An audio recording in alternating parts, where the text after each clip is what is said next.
I always say that music is the fourth dimension. It is the emotional dimension. And so in order to create this, you have to ask these questions. Where are you going? You know, what's your motivation? What is your story? What is really pushing us? This is what really drove me more than anything else. These huge questions, they're as big as space.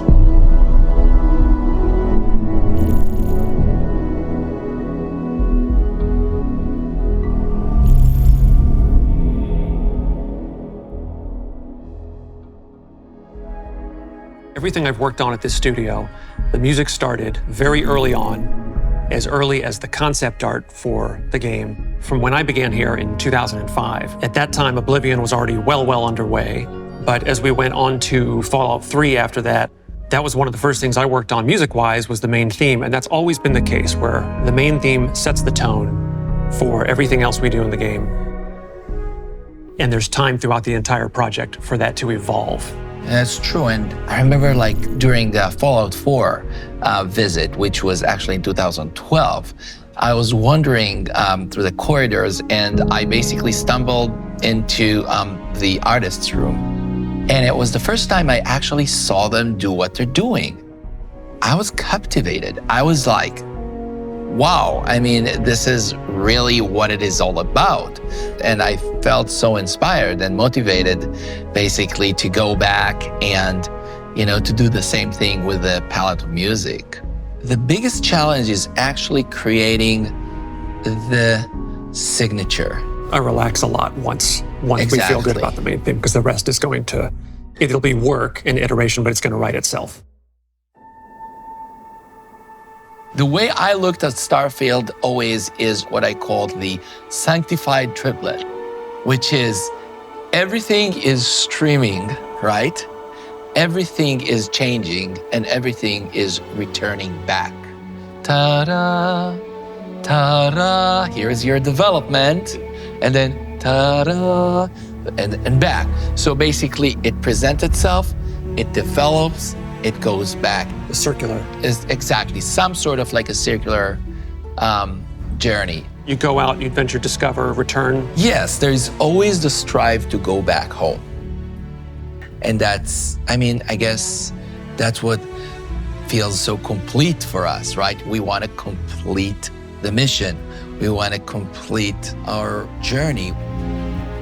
We will find something, we will discover something, we'll take it with us, and we will go back home with it.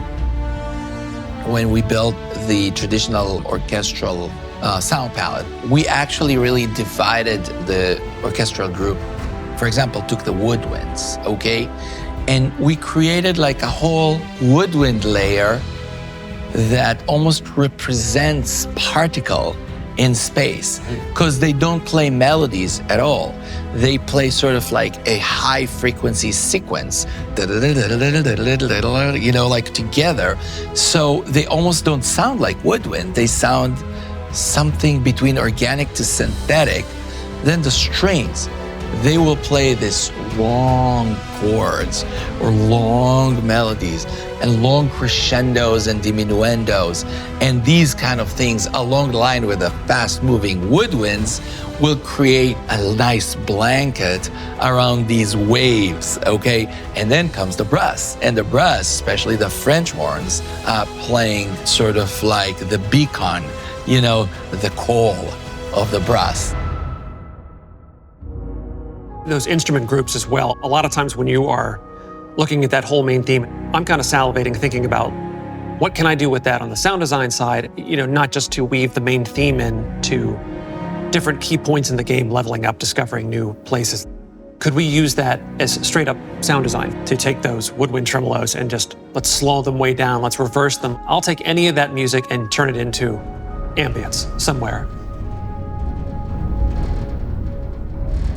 The music is like the companion. It's the companion to the player in the single-player game. We don't have control over how the player chooses to experience the game. Our sense of scale had to be totally readjusted in making a game on a planetary surface as we've always done before, and now where you have these very vast distances against this black starry background.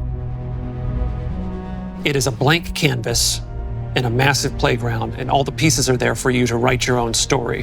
Whether you jump right in and you wish to follow the main quest, the main story, and go to the obvious, one point leads to another, leads to another. The music has a funny way of playing the right chord change at the right time, and a lot of that just happens at random. You look over the valley at just the right moment, and that just happens to be when this one chord change happens, and there are times like that that feel scripted, and they're not. And I like that each player has that experience for themselves personally. I believe that the game is a whole experience, and music is part of the whole experience. I believe that the best music in a game is a music that you don't hear, music that you feel. This is something that is bigger than us. I mean, so many people worked on this game.